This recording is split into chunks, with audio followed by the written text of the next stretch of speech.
А вы готовы к отдыху на Польском море?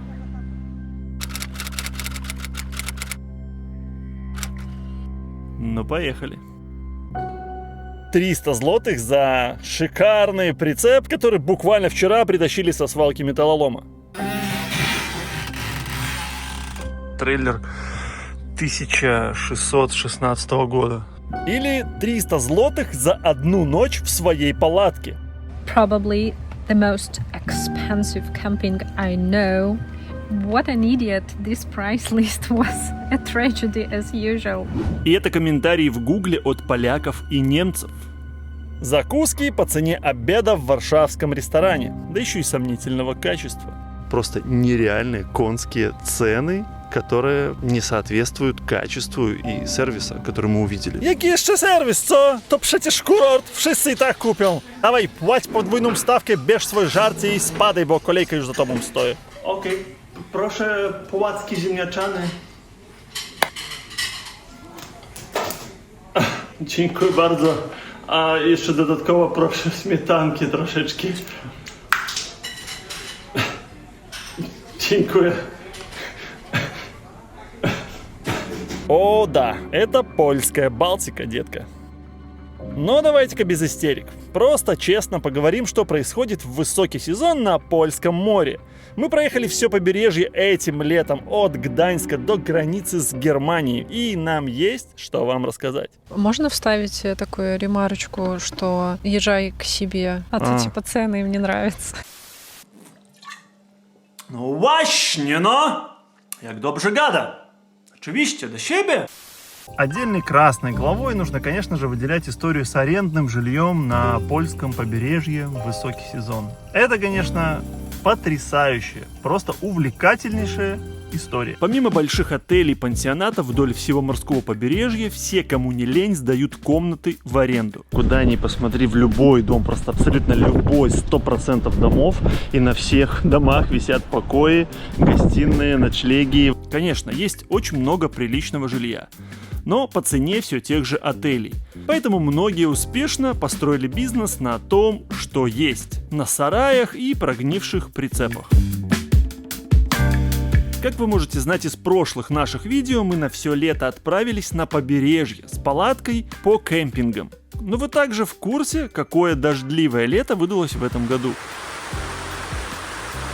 Когда у нас по плану путь лежал на Хельский полуостров, погода как раз испортилась, и мы попытались найти какую-то крышу над головой понадежнее палатки. Со спросом все в порядке. И если не забронировать заранее, то не останется выбора, как заселиться во что попало. Звонишь, все занято, супер бизнес, срочно стартап. Берете, покупаете квартиры в Хеле, 2 старые, и пересдаете. Все занято просто. Все, что было в наличии, это комнаты по 600 злотых и выше. Для обеспеченных богатых людей это нормально, а для нас, бедняков, остался только один вариант за 300 злотых в сутки. Ну и бонусом незабываемые впечатления на долгие годы.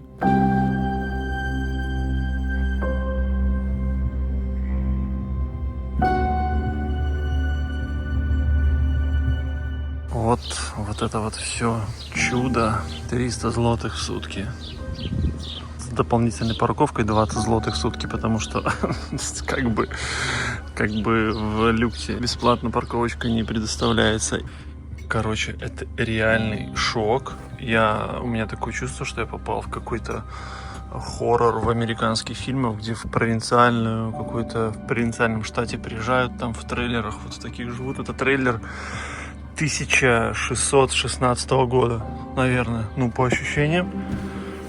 Вообще, вот это странная современная одежда моей жены очень не смотрится здесь. Короче,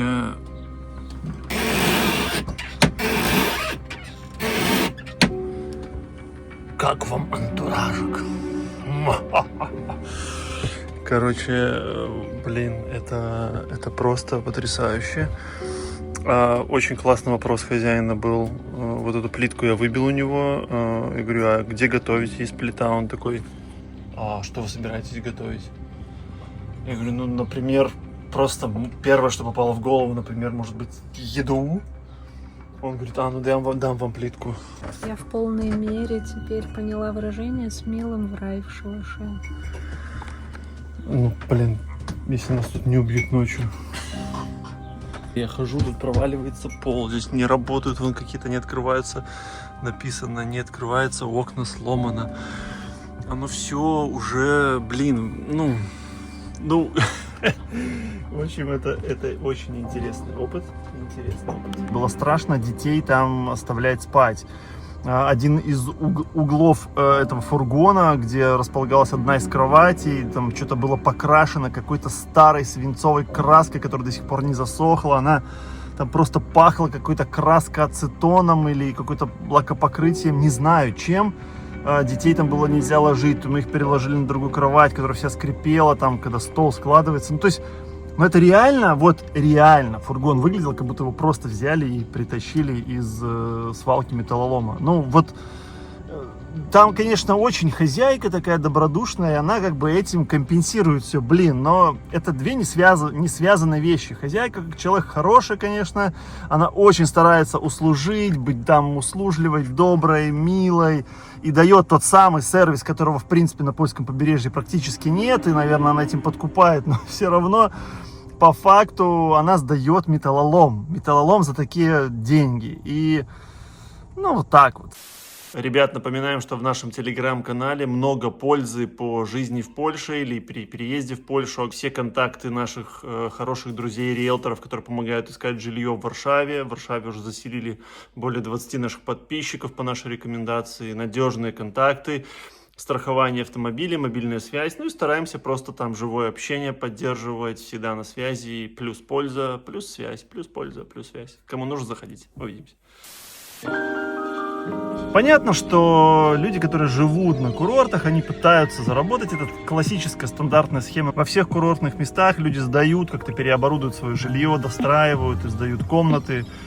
Но почему так получилось, что в этом году ценник на Польском море, причем что лето вообще не удалось, было холодно и много дождей, жилье стоило местами дороже, чем в Дубае. Об этом даже свидетельствует известный польский рилс в ТикТоке или где-то там в Инстаграме про то, что жилье реально сравнивали со стоимостью в Дубае. Но это просто какое-то за гранью понимания, что происходит. Polskie morze jest droższe niż Dubaj. Porównując ostatni weekend sierpnia, ceny noclegów w Mielnie sięgają od 500 do nawet 900 zł za jedną noc. W tym samym czasie w Dubaju, światowej stolicy luksusu, ceny zaczynają się od 200 zł i rzadko przekraczają 600. To przykre, ale niedługo taniej będzie wyjechać na wakacje do Zjednoczonych Emiratów Arabskich niż wybrać się nad nasze morze. И в попытке выжать из этого корыта все, что можно, мы развлекались как могли.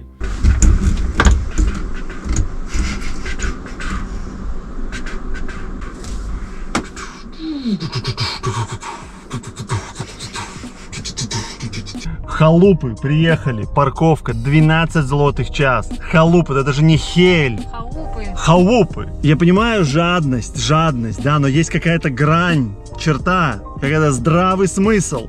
А почему не 240 в час? Почему нет? Проехались, отъехали на 200 метров, через минуту другая парковка, официальная, городская, 6 злотых час. Что жадность делает с людьми просто? Nie, jak parkingi są za drogie, jedźcie na Syberię, tam są tanie parkingi. Ale oni są Białorusinami.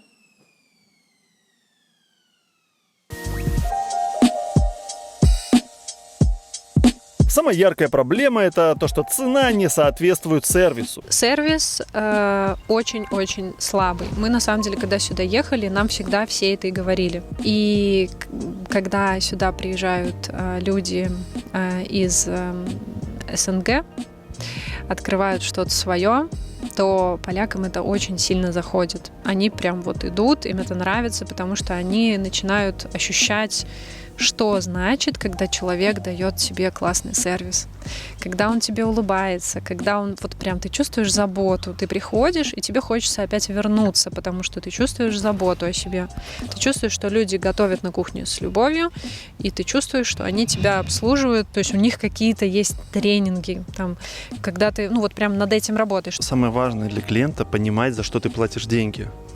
И в заведениях, которые открывают выходцы из СНГ, я сейчас не рекламирую эти заведения, и просто говорю по факту. Или вот где мы, вот Настя говорила, в Азии были. В Азии супер Да, сервис. ты приходишь, и ты понимаешь, за что ты платишь деньги. А вот тут очень часто мы сидим и не понимаем, за что ты заплатил. При этом чек на уровне западноевропейских курортов. И даже местами дороже. Во время нашего отдыха на Польском море, в палатках и кемпингах мы постоянно параллельно общались с нашими друзьями, одни из которых отдыхали в Хорватии. Про Хорватию многие знают, но так для сноски скажу, что сравнивая цены, оказалось, что в Хорватии многие позиции оказались дешевле, чем в Польше. И сама оплата за кемпинг была даже чуть-чуть ниже, чем за польские кемпинги. Но самым большим удивлением стало то, что во время нашего отдыха нам написал друг из Швейцарии. Он поехал туда с друзьями в велопоход. Они делали на великах большой круг и останавливались во многих кемпингах. И те цены, которые он мне присылал, меня очень удивляли, потому что ценники оказывались местами ниже за то, чтобы поставить палатку или провести ночь в кемпинге. И в целом он сказал, что в Швейцарии уже не так намного дороже, как привыкли мы об этом всем думать, потому что продукты там дороже примерно на 20%, но средняя или минимальная зарплата выше в 4 раза, чем в Польше. По крайней мере, можно смело планировать отдых в швейцарских кемпингах и не переживать, что после прошлого сезона, проведенного на Польском море, будут сильно кусаться цены. Але яшчэ і беларусамі сябе называюць. Сапраўдныя беларусы размаўляюць толькі на роднай беларускай мове. Няма беларусаў, якія не размаўляюць на беларускай мове. Соромно. Соромно. Вопиющее однообразие. Гофры, лёды, кебаб, смажёная рыба, запеканки, схабовы, ну и на разе. Одно и то же на километры. Чувствуешь себя в бесконечном копипасте. А вот опять туристическая улица в Мензаводе. Это недалеко от Мензоздроя, которая идет по дороге к Свиноустью.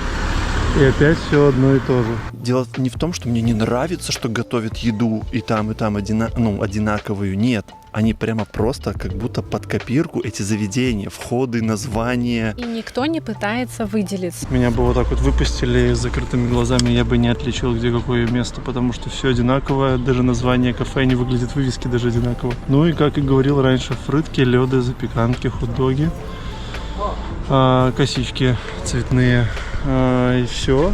Мы путешествовали, мы привыкли, что часто вот даже в той же Азии везде представлены все кухни мира, и все пытаются как-то выделиться, добавить какое-то свое видение, свой опыт. У кого-то это больше, например, акцент на еду, у кого-то акцент на пространство, но все как-то пытаются именно привнести что-то свое, и выглядит это всегда все очень разнообразно. Да? Кто-то там, например, следит за тенденциями пищевыми, да, в еде, да, там какой-то фьюжн делает или еще что-нибудь, неважно.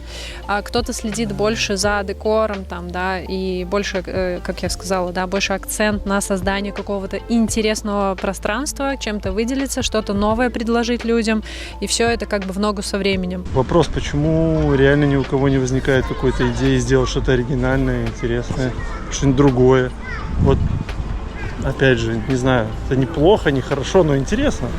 Где та потрясающая традиционная польская домашняя кухня, сделанная с любовью? Один фастфуд и ультра однообразные развлечения. Мне кажется, Балтика достойна большего разнообразия. Нам нравится, что здесь есть вкусная домашняя традиционная еда, такая кухня, да. Она тоже представлена, ее везде можно найти, но очень скромная подача. сама по себе еда, по вкусу, то есть вот мы 3 месяца провели на польском побережье, только 1 раз в Лебе, мы прям вот ходили, возвращались. Обязательно оставим, кстати, название этого заведения, потому что хотим им всего самого наилучшего, они, правда, готовят очень вкусно. Да, в городе Уэба мы захаживали на картофельные оладьи, в столовую без конкретного названия, там написано просто «обяды домовы». Таких мест много. Ну и, конечно, это было не одно место. Если читать отзывы, готовиться, то, конечно, найдешь. И в Хеле мы находили хорошее место, и в Уэбе, кстати, тоже был еще один неплохой ресторанчик. Подробно мы его показывали в нашем фильме про Уэбу. Вы слышите, как я правильно произношу сейчас название города Уэба? Потому что в том самом фильме я называл его Лебба. И мне 150 тысяч комментаторов напихали за то, что я неправильно произношу.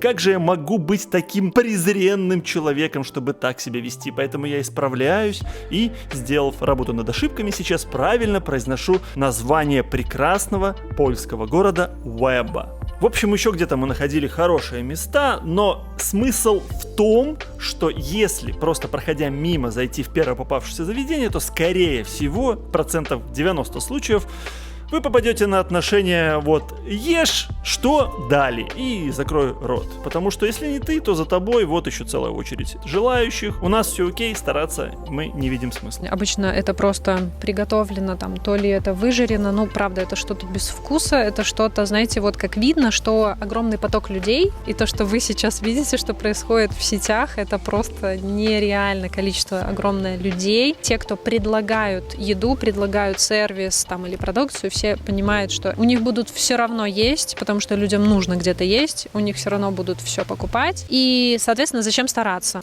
Wszyscy turyści przyjeżdżający do Polski wiedzą, że polska tradycyjna kuchnia słynie ze smacznych domowych potraw, które podawane są w ogromnych porcjach i prosto z serca. W takim razie proszę dla mnie najsmaczniejsze, najpopularniejsze danie z kuchni polskiej. Suróweczka dodatkowa będzie?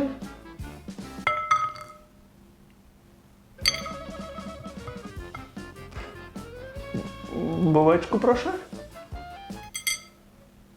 Dziękuję bardzo. Zrobię zdjęcie na Instagramczyk.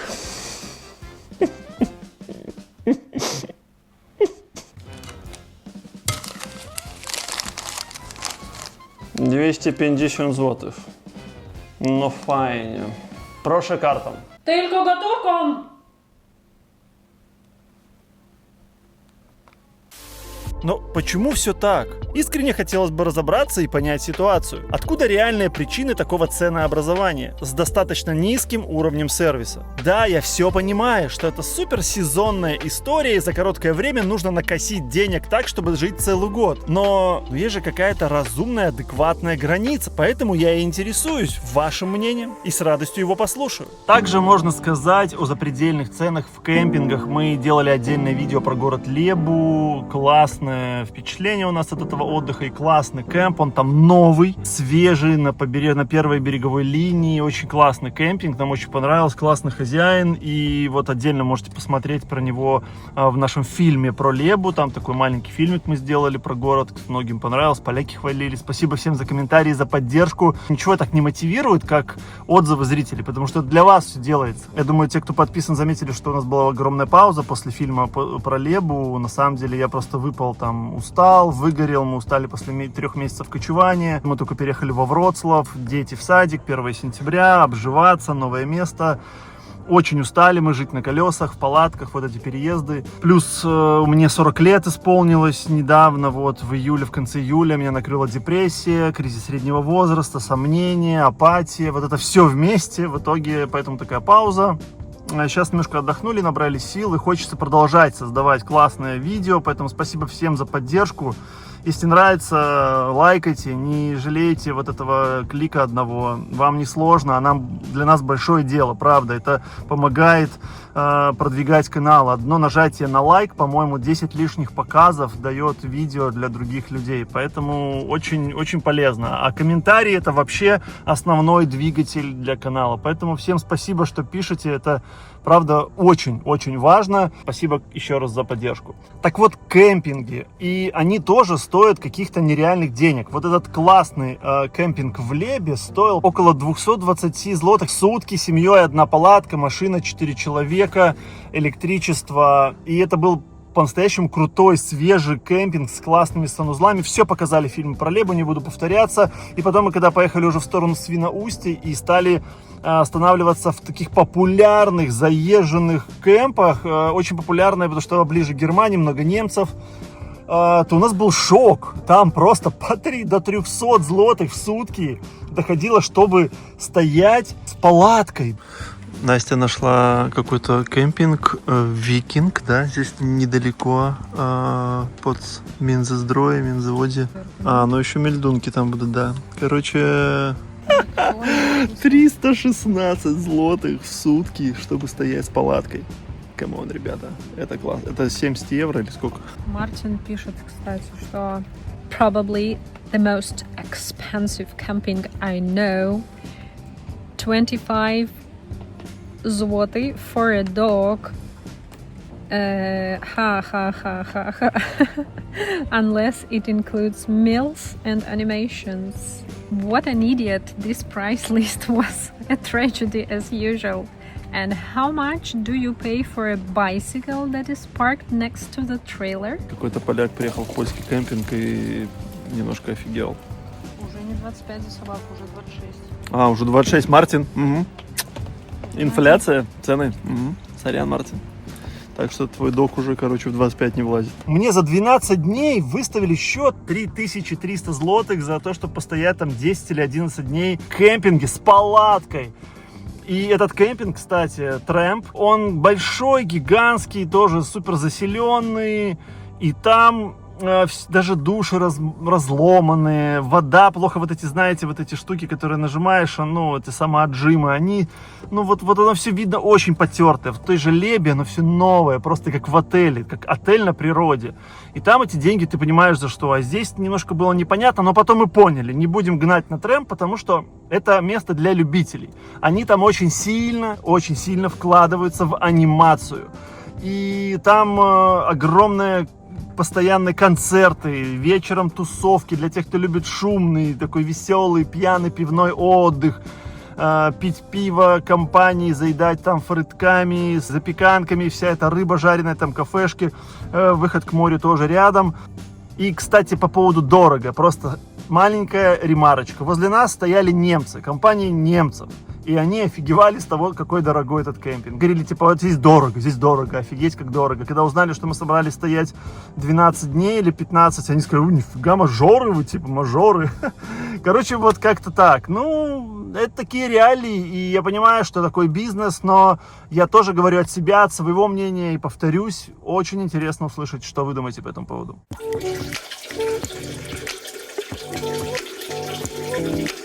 Для меня очень важны туалеты. У меня еще 2 девчонок. Я девчонка. Мне очень важно, чтобы именно в этом плане, чтобы я чувствовала себя комфортно.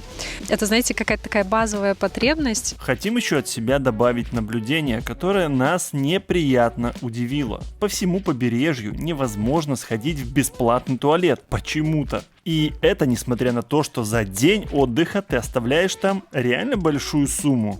То, что мы видели на курорте. Во-первых, там все стоит космических денег, и в основном контингент это просто семьи, это приличные семьи с детьми. Обычные люди. Обычные люди, которые приехали на свое же польское побережье, не выбрали какую-то заграницу, да, там, где они могли бы получить, наверное, и больше сервиса, и больше за те деньги, которые они тратят на этом польском побережье. И ты не даешь сходить им просто в туалет. Мне было как-то даже стыдно, неловко попроситься куда-то отвезти ребенка. Я как женщина, меня это вообще возмущает. Мне нужно сводить ребенка, у меня у самой там свои дела, все понимают, о чем я говорю, и я не могу просто вот как-то свободно себя чувствовать в этом плане. В прекрасных польских городах всегда найдешь бесплатные общественные туалеты. В метро или на улице, в парках. Также и в заведении могут часто впустить, стоит только попросить, если ты с ребенком. А на курортах публичные туалеты по 4-5 злотых, а в кафе тебя в туалет никто не пустит без заказа. Мне кажется, это должно быть на уровне города, потому что город берет за это деньги. За каждые сутки город берет там что-то в районе 3,5 злотых за человека, если ты платишь, там арендуешь или отели, это называется мельдунки, да, вот эти курортные. Ну, поставьте туалеты для людей, это как мусорки, как скамейки. Это видео можно назвать будет «Откройте туалеты Откройте белорусам». туалеты, типа, да, мигранты требуют туалеты, хотя сейчас вообще мигрантам после выступления нашего исполнителя, певца Артом известного, вообще нужно сидеть в тряпочку, молчать. Приехал там, удружил наш спевак, устроили там, да, погром в Варшаве, я думаю, видели, слышали, это просто кринжатина, лютая, стыд, Мы не позор. поддерживаем. Я вообще хотел отдельное видео записывать, думаю, еще хайпиться на этом. На нашем канале мы постоянно хвалили Польшу и поляков, а в комментариях нам постоянно писали, почему так все сладенько у вас выходит. Одни плюсы и никаких минусов. И вот мы озвучили свой опыт и свое мнение касательно польских курортов. И вот еще одна важнейшая мысль. Наше искреннее глубокое убеждение, что 90% поляков не отказались бы тоже от лучшего сервиса. И за те деньги, которые они платят с семьей, мы знаем, что большая прослойка поляков очень сентиментально относится к своему побережью, потому что они сами были детьми, ездили туда, это пишут наши комментаторы. И это похвально, поляки, да. нас это очень впечатляет. Это очень круто. На самом Это деле, трогательно. я убежден, что поляки хотели бы лучшего сервиса. И они тоже где-то, может, в глубине души не всем довольны. И очень странно, что вот делают вот так вот, знаете, вот так Тяп-ляп. вот. Тяп-ляп, На типа вот, отвали. потому что и так приедут, и так сожрут, все, пускай. Очень интересно узнать мнение наших дорогих зрителей поляков. И тоже не поляков, всех, кто смотрит. Кстати, может, и немцы смотрят, нас уже по чуть-чуть начинают немцы смотреть, потому что у нас хорошие субтитры и на немецком. Они, кстати, немцы любят польское побережье. Вот что вы думаете по поводу всего сказанного нами здесь, по поводу сервиса? И хотели ли бы вы лучшего за эти Почему деньги? свои же для своих делают так, вот как делают? Ладно, мнение наше, да? Ну но да, почему мы видим свои делают для своих, а бы что, почему? Хотя все очень любят и трепетно, как ты сказал, относятся и к стране, и к своей природе и тому подобное. Забавно, что по всей Польше этого не скажешь, что свои для своих делают плохо. Поляки очень, очень педантично, с любовью, скрупулезно обустраивают города. Ваши вот эти темы с этими дорожками, тротуарами, для нас, восточных людей, это просто шок. Просто шок. Понимаете, это очень крутая у вас отличительная черта.